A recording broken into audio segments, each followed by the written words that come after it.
Bom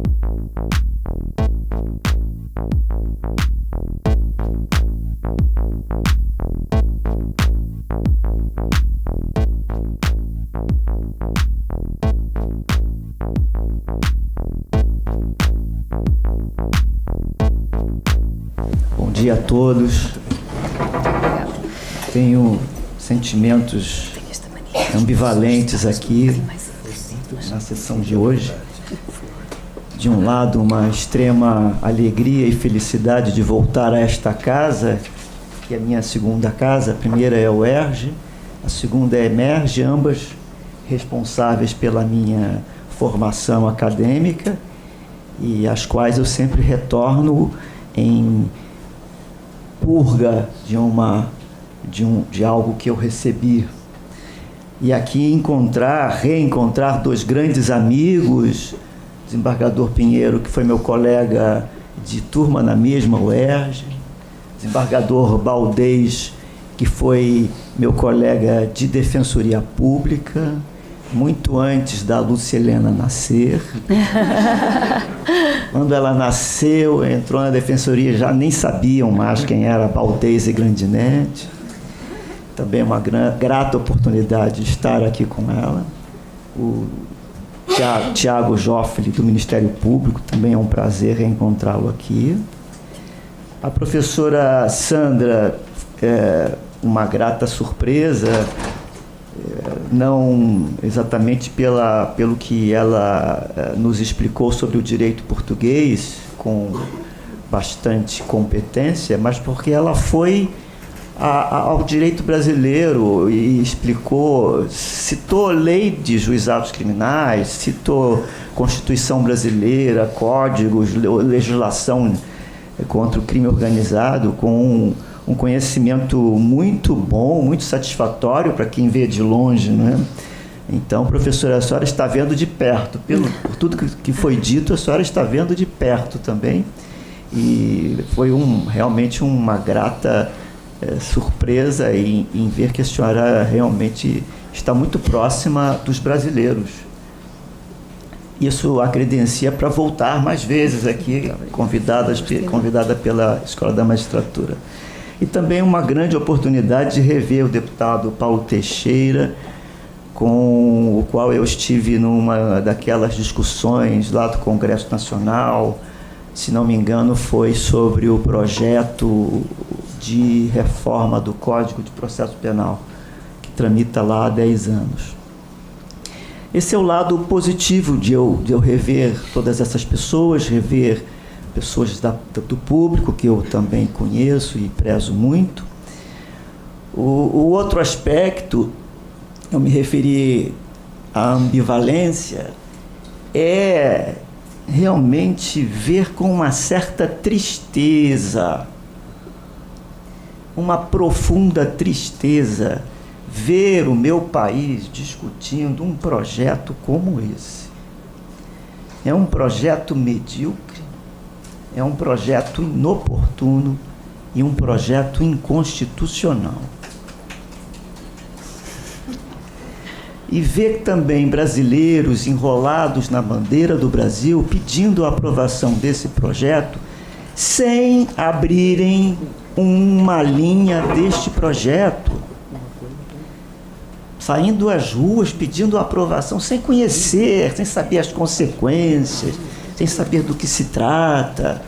Isso me gera muita infelicidade. A que ponto a sociedade brasileira chegou? Enfim, com esses dois sentimentos, eu inicio a minha exposição, que seguiu uma metodologia de examinar o projeto à luz da Constituição. Tão somente, eu não tenho tempo, vou até ver aqui quando eu comecei a falar, eu não tenho tempo de ver os institutos todos. A professora já se referiu a 14 leis que seriam alteradas, não há tempo. Então, eu examinarei o projeto à luz da Constituição, e não conseguirei ir mais adiante. E nem sei se conseguirei terminar o que eu me prometi cumprir aqui. Mas eu quero justificar os 3 adjetivos fortes que eu usei o projeto é medíocre. Por que que ele é medíocre? Porque há erros de técnica legislativa gravíssimos. Comecemos pelo artigo 1º. Esta lei estabelece medidas contra a corrupção, o crime organizado e os crimes praticados com grave ameaça, grave violência à pessoa. Se fosse só assim, menos mal. Mas vamos ao artigo 273 do Código Penal. É um crime de falsificação de substância medicinal. É um crime que não é praticado normalmente com violência. Não é também um crime ligado à corrupção. Não é, a princípio, um crime que se faça de maneira organizada, que haja uma organização criminosa. Suponha o farmacêutico, dono de uma farmáciazinha lá no interior desse nosso Brasil, que falsifique uma substância contra a obesidade, que ele acredite que realmente funcione contra a obesidade. Ele estaria em curso neste crime.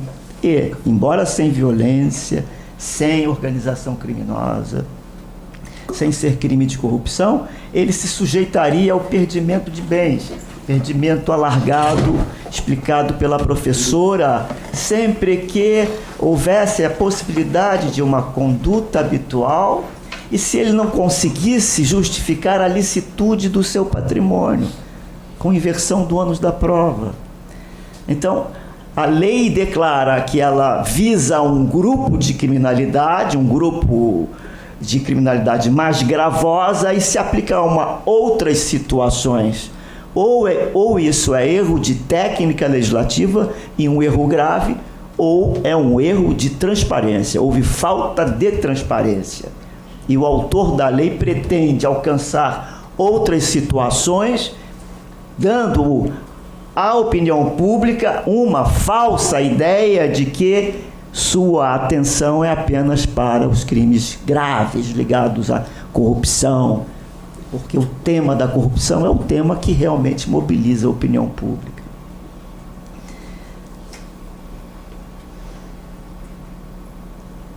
O crime de moeda falsa exemplifica tudo isso. Moeda falsa, lá no artigo 289, é um crime que não pressupõe violência, não pressupõe corrupção, nem organização criminosa, e, no entanto, o agente pode ser obrigado a ceder perfil genético, porque a lei prevê a coleta obrigatória de perfil genético de condenados ou presos sem o trânsito em julgado. Então, esse agente que pratica o crime de moeda falsa, se for decretada a prisão preventiva, ele é obrigado a ceder perfil genético. E se for condenado também, ele é obrigado a ceder perfil genético. Onde está aquela gravidade referida no caput do artigo 1º? E, por fim, apenas pensei 3 exemplos. Se vocês procurarem, vão achar outros. A tal da execução provisória, sobre a qual eu não vou me estender, porque a professora Sandra, de Portugal, de fora, já disse tudo que eu diria daqui de dentro. Então, eu não vou tecer maiores comentários. Mas essa execução provisória não atinge só crime organizado, corrupção ou grave ameaça. A execução provisória será permitida para julgamento proferido por todo órgão colegiado. Isso inclui tribunal militar em crime de menor potencial ofensivo e julgamento por turma recursal de menor potencial ofensivo. Então, em 2 tribunais que podem julgar, um julga mesmo e o outro pode julgar infrações mais leves, a decisão, mesmo sem o trânsito, já implica nas consequências desta lei. Isso não é erro de técnica, é um flagrante erro de técnica legislativa. Mas há também linguagem inadequada, linguagens que não são técnicas. Por exemplo, medidas para aumentar a efetividade, medidas para endurecer o cumprimento, endurecer. Eu nunca vi isso em projeto nenhum, de nenhuma época, de nenhum governo. Uma linguagem chula, uma linguagem pobre nos dispositivos, não são próprias para um projeto de lei do nosso país. Além disso, eu disse que é medíocre porque também o projeto desconhece alguns sistemas já bem arraigados, alguns institutos já bem arraigados na sistemática processual brasileira. Por exemplo, o projeto desconhece a Lei 9.099, cria institutos que vão se superpor aos institutos da Lei 9.099, tratando-os de forma desarrazoadamente. Por exemplo, a transação penal é considerada pena, mas o acordo e a transação penal pode atingir infrações até 2 anos. O acordo de não persecução, que pode atingir crimes até 4 anos, não é pena. Então, um é pena, outro não é pena. No sistema dos juizados, quem indica as instituições e fiscaliza as instituições que vão receber os prestadores de serviço é o Poder Judiciário. No acordo de não percepção e de não persecução e no acordo penal, as instituições são indicadas pelo Ministério Público e fiscalizadas pelo Ministério Público. 2 sistemas. Nós vamos ter 2 sistemas funcionando. Isso é um passo para a disfuncionalidade. E, por fim, o projeto é medíocre porque cria um óbice à liberdade provisória quando o agente estiver envolvido em uma outra infração de qual se extraia uma conduta habitual ou profissional, e isso obsta à obtenção da liberdade provisória. Portanto, se cria uma liberdade provisória que não pode ser convertida em preventiva por ausência dos requisitos, mas não se pode soltar. Então, essa liberdade provisória se choca com o sistema de prisão preventiva, o que revela também desconhecimento do sistema processual penal brasileiro. Portanto, é um projeto medíocre por esses 3.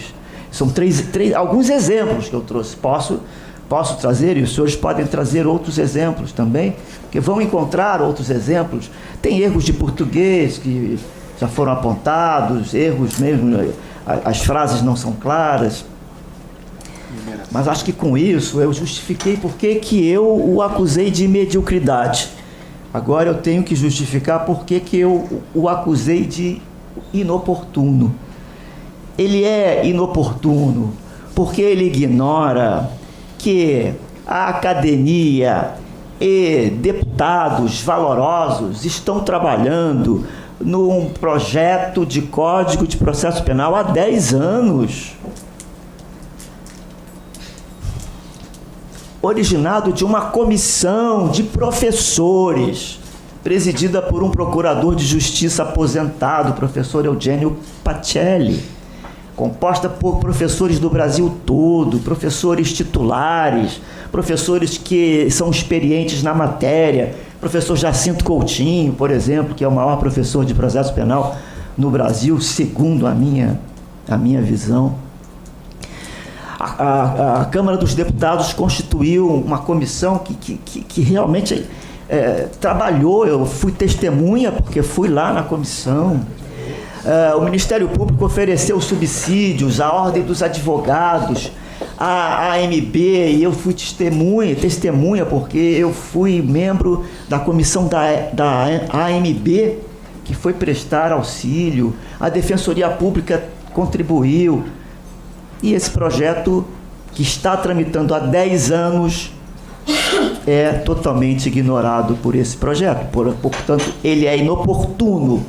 Este projeto tinha o objetivo de reformar sistemicamente o processo penal brasileiro, não fazer um retalho nessa colcha tão retalhada. E evidentemente que o momento político propicia que este projeto, este retalho, será aprovado e a grande reforma não irá para frente. Ele é inoportuno também porque ele dá as costas a um movimento de reformas de códigos de processo penal que estão sendo empreendidas em toda a América Latina e Central. Todas elas que sentiram o peso das ditaduras militares sanguinárias, quiseram passar a limpo os seus respectivos países, removendo um entulho desse autoritarismo que sempre é um código de processo penal que instrumentaliza a ditadura no âmbito do sistema criminal. Todos esses países fizeram códigos novos da era democrática. O Brasil é o único país que saiu de uma ditadura militar e mantém um código de processo penal criado numa ditadura, a ditadura Vargas, e que serviu muito bem à ditadura militar e que se quer manter no governo atual de matriz evidentemente autoritária. Veja a criação deste projeto feito em 4 paredes por 1, 2 ou 3 cérebros e declaradamente um projeto que não quer diálogo com a academia. Então os outros países fizeram essas reformas todas, têm um processo penal muito mais evoluído que o nosso, tem um sistema criminal muito mais evoluído que o nosso. Eu cito de propósito o Código de Processo Penal do Paraguai, cito para provocar, porque nós aqui, professora, temos um certo preconceito das coisas do Paraguai por causa da importação de produtos que vêm de lá de baixa qualidade. Aqui se costuma dizer, isso é um uísque paraguaio, etc. Pois o Código Paraguaio não é um mau código. Não é um mau produto que é importado assim por suas qualidades. É um código muito melhor que o nosso, o código chileno é melhor que o nosso, o código uruguaio é melhor que o nosso, mas todos esses países, eles limparam, depuraram o país, enfrentaram as sequelas da ditadura, processaram, julgaram, condenaram e absolveram e seguiram em frente. O Brasil não, preferiu colocar a sujeira debaixo do tapete, convive com o código da era ditatorial e quer mantê-lo por meio de retalhos igualmente autoritários. E até piores. É ainda inoportuno, porque não se pode dizer que o Supremo definiu a questão da execução provisória. Não se pode dizer, tanto que existem lá 2 ações constitucionais sobre isso. Então, o que fez o ministro Moro, e eu me sinto muito mais à vontade de chamá-lo de ministro do que de juiz, eu não conseguia chamá-lo de juiz quando ele era juiz, porque não reconhecia nele os atributos de um juiz criminal, mas eu me sinto mais confortável de chamá-lo de ministro. Então, o que fez o ministro Moro é uma forma de emparedar o Supremo. Se o Congresso apoiar isso com o apoio da opinião pública, vai emparedando o Supremo, de modo que se o Supremo decidir de maneira contrária, a opinião pública se volta contra o Supremo. Isso não é democrático, isso não é republicano, mas de republicanismo eles entendem muito pouco.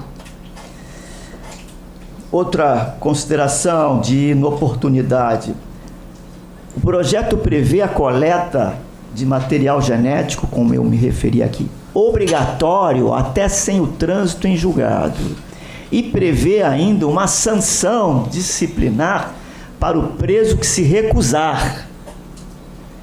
Só que pende de decisão do Supremo um recurso extraordinário interposto pela Defensoria Pública, que já mereceu a aprovação no requisito da repercussão geral, já foi pautado, embora retirado de pauta, e que ainda não decidiu se a lei que temos, que é menos severa que essa, é constitucional ou não. Então é inoportuno, porque não aguardou o Supremo decidir. E não aguardou por quê? Porque quer emparedar o Supremo. Essa é a análise que eu faço. E é inoportuno também porque ou não deu importância a pesquisas empíricas, que uma comissão de verdade deveria ter tido conhecimento dessas pesquisas, ou não promoveu as pesquisas que seriam importantes para fundamentarem o seu projeto, porque o projeto trata de conceitos, como, por exemplo, diminuição de custos, sem nenhum dado empírico. Então, ele é inoportuno, ou porque não conheceu, ou porque não deu relevância às pesquisas existentes, ou porque não promoveu as pesquisas que deveria promover. E aí, também, apenas para dar alguns exemplos, eu esqueci de passar os slides, mas vamos lá, continuando. Ficou claro. Na questão da execução provisória, o governo fez uma estimativa de quantos presos o sistema receberia decorrente desta orientação de política criminal. Nós temos hoje 720 mil presos. Quantos mais entrarão no sistema penitenciário? Temos hoje 200 mil vagas, déficit de 200 mil vagas no sistema penitenciário. O governo tem algum plano para resolver isso? Cada vaga custa, há 5 anos atrás, dados de 5 anos atrás, custava R$43 mil para criar uma vaga. R$43 mil. Para manter um preso, R$1.700. Para manter um preso em estabelecimento de segurança máxima, R$3.300. O governo tem algum projeto para apresentar, para fazer frente a esse aumento de custos? Se tem, não disseram. Não disseram. Outro ponto, a tal da legítima defesa para os agentes públicos, agentes de segurança, essa explicitação que se faz de que o agente pode matar, inclusive isso foi parte da campanha, de promessa de campanha. O candidato Bolsonaro disse textualmente: quero dar carta branca para os policiais matarem, falou isso textualmente. O projeto, por acaso, foi investigar qual é a taxa de letalidade da polícia brasileira? É de 1,6 por 100 mil habitantes. Uma das mais altas, se não a mais alta do mundo.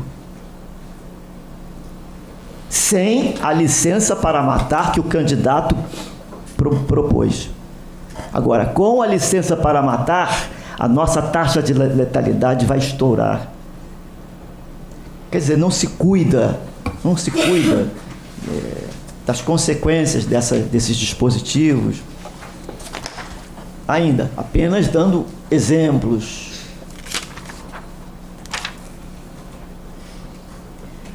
Propõe-se que o recurso em sentido estrito contra a decisão de pronúncia não suspenderá o júri.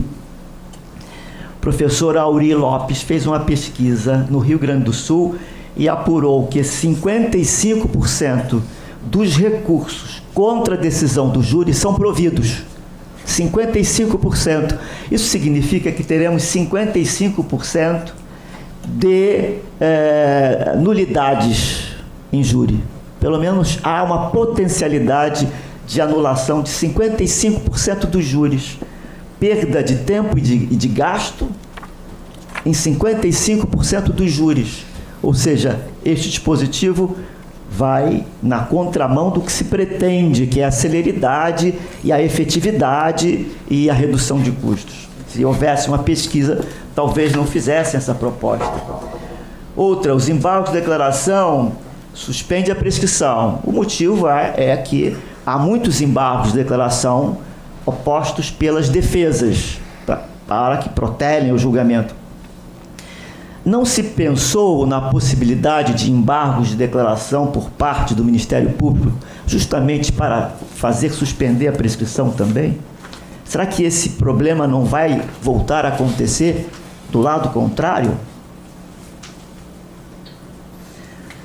Por fim, a coleta do perfil genético se destina, como eu disse, a todos os condenados e a todos os presos.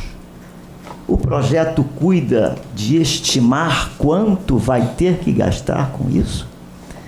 É um exame sofisticadíssimo. A professora Sandra disse no sábado que um exame desse fica na casa de 500 euros. 500 euros em Portugal foi o valor que se estimou. 500 euros, multipliquem isso. O Brasil terá condição de fazer isso?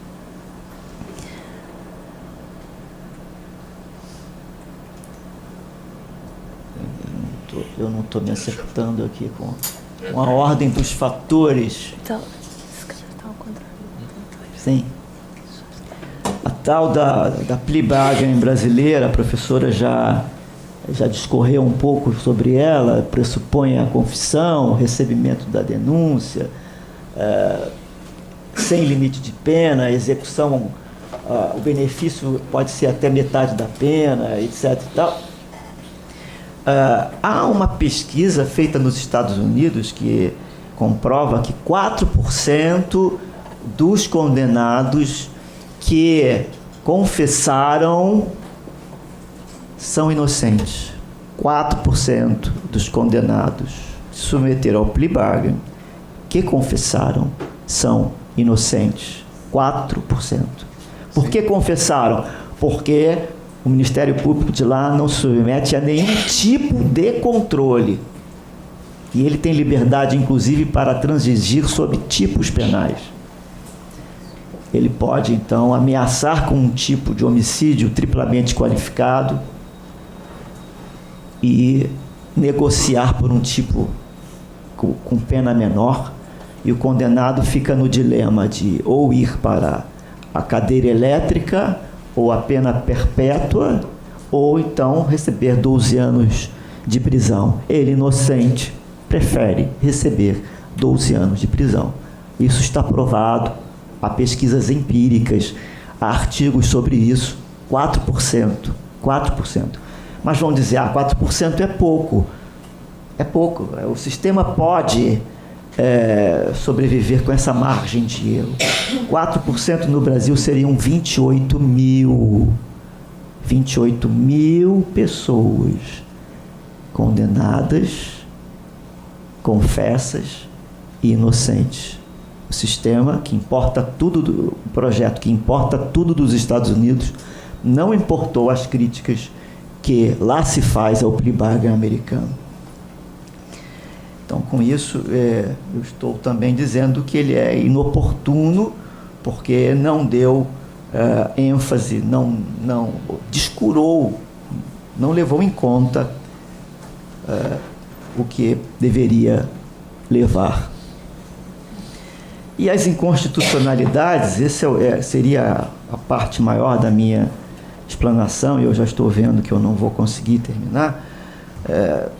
Eu contei cerca de 30 inconstitucionalidades. 30. Bom, a execução provisória já foi bem referida aqui. Viola a presunção de inocência, a interrupção da prescrição pelo início ou continuação da execução provisória.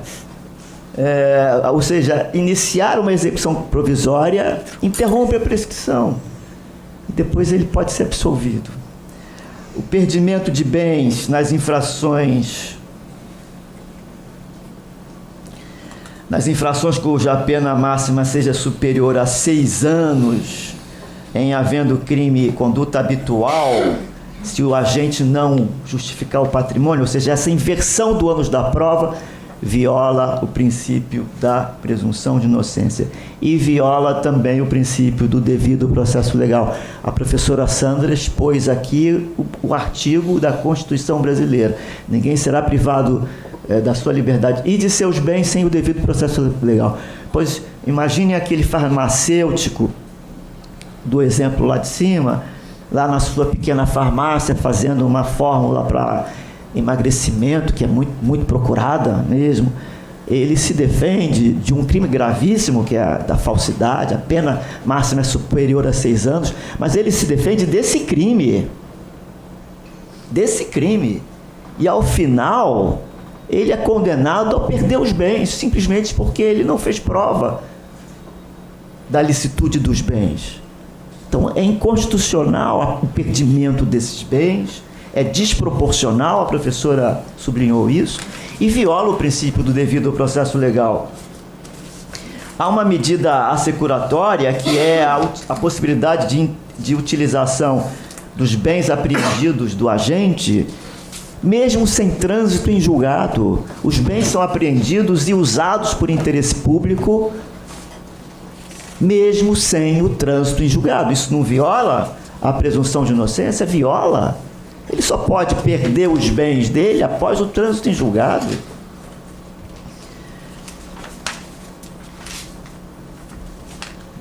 O crime de posse, porte, comércio e disparo de arma de fogo prevê um aumento de pena se o agente tiver condenação provisória, na execução provisória. Aumento de metade da pena. A pena vai de 6 a 20 anos, no caso do crime por arma, se ele tiver se ele tiver uma condenação anterior sem o trânsito em julgado. Ou seja, aquela condenação anterior também perde o benefício da presunção de inocência. Os embargos infringentes por nulidade não impedem a execução provisória. Só vão impedir os embargos absolutórios. Por nulidade não impedem a execução provisória. Viola a presunção de inocência. A liberdade provisória, eu já falei isso lá no início, ela é obstada quando o agente estiver envolvido em prática habitual. Envolvido. A expressão é trágica para o princípio da legalidade, da taxatividade, né? Envolvido. O que é envolvido? A testemunha está envolvida, a vítima está envolvida. E aqui o agente envolvido, ele perde o direito à liberdade provisória. Só que nesse processo ou inquérito em que ele estiver envolvido, ele tem direito à presunção de inocência, mas não serve para esse processo aqui.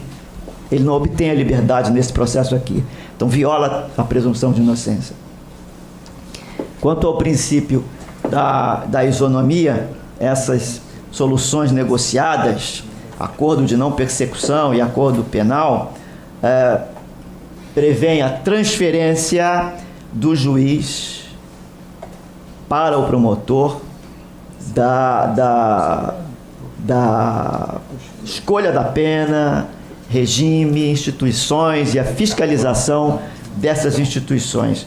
Ou seja, isso permite que o Ministério Público acumule poderes em detrimento da defesa, desequilibra a isonomia que deve haver entre as partes. Portanto, viola o princípio da isonomia e também viola o princípio da reserva de jurisdição, porque pena, atribuição de pena e regime de pena e fiscalização das instituições é função do judiciário. Vou tentar correr um pouquinho aqui, porque reconheço que os demais presentes aqui devem se manifestar. Então, eu vou correr um pouco. Eu falo aí da ampla defesa, há violações, há 6 violações sobre o princípio da ampla defesa. Por exemplo, a gravação entre o advogado e seu cliente, viola a inviolabilidade do advogado. No slide posterior, a questão do interrogatório por videoconferência, que vira a regra, de exceção passa a regra, e há ali uma menção expressa à audiência de custódia, que pode ser feita por videoconferência. Ignora-se jurisprudência que eu cito abaixo, da Corte Interamericana, que diz expressamente que o detido deve comparecer pessoalmente à presença do juiz. Ou seja, o Brasil será condenado na Corte Interamericana. Mais uma vez. Acho que por isso é que o Brasil já mandou um ofício para a OEA, dizendo que não mais quer integrar o sistema de direitos humanos da OEA. Já é uma proteção contra isso. Na questão do acordo penal, se a professora tocou nisso, se afinal não houver acordo, mas a confissão é necessária para o início das tratativas, o Código prevê que a confissão não poderá ser usada contra o réu, mas não afasta o juiz continua o mesmo. O juiz que participou, que leu a confissão, vai ser o juiz que vai julgar. O princípio da proporcionalidade também é bem violado. No crime de resistência, se houver risco de morte de agente público, a pena vai de 6 a 20 anos, né? 6 a 30 anos, maior que o homicídio, portanto, não há proporcionalidade entre esse bem jurídico e os demais. O acordo de não persecução, cuja pena não pode passar de 4 anos, não é pena, a medida não é pena, mas a transação penal é pena, eu já me referi a isso aqui, é desproporcional. A coleta de perfil genérico para todos também é desproporcional. O princípio da legalidade, ele é violado inúmeras vezes. Algumas expressões aqui que eu já vim lendo vulnera a legalidade. Envolvido, conduta habitual, reiterada, profissional, vínculos associativos, não tem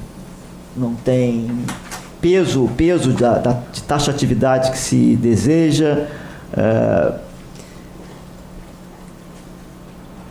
Princípio da jurisdição também é violado quando se pretende promover a disjunção entre o processo por crime eleitoral e o processo comum. Se viola o artigo 109, inciso 4 da Constituição, que estabelece que a competência é da Justiça Eleitoral. Portanto, só por meio de emenda constitucional seria possível essa alteração, não por meio de lei ordinária, nem de lei complementar.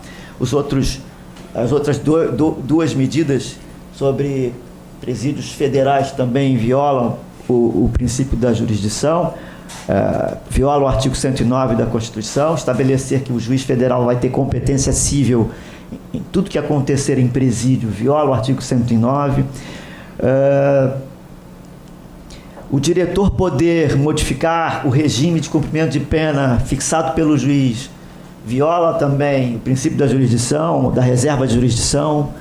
O diretor poderia excepcionar o regime, isso é um absurdo. Há um dispositivo um dispositivo novo que não é inconstitucional, mas pode vir a ser, que é o julgamento colegiado dos incidentes de execução. Se for utilizado as disposições já existentes da Lei 12.694, será inconstitucional.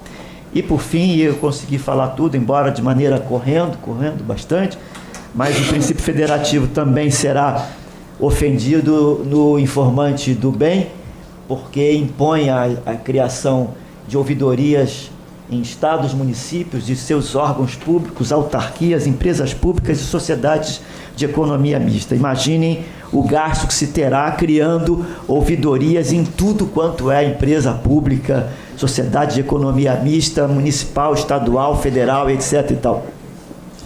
Enfim, a impressão que se tem, e o motivo da minha tristeza, coincide com uma fala de uma personagem do livro 100 Anos de Solidão, do Gabriel Garcia Marques, em que ela percebia que, apesar de passar em várias gerações da família dela, as características eram as mesmas, e ela disse: parece que o tempo volta, parece que o tempo vai e depois volta, o tempo está sempre voltando. Então a sensação que eu fico é que o tempo está sempre voltando também, depois de uma Constituição democrática, depois da recuperação da democracia, depois do grande avanço que se fez em termos de direitos humanos. Parece que o tempo está voltando para anteriormente a esta Constituição de 88. Parece que esse tempo está se aproximando muito e perigosamente das confusões de 64. Daí porque o meu sentimento ambivalente. Eu queria estar aqui hoje discutindo o código, o projeto de código feito pela academia, que teve o concurso de todas as instituições desse país e que está no Congresso há 10 anos. Aí eu estaria aqui feliz da vida de estar aqui. Muito obrigado pela atenção.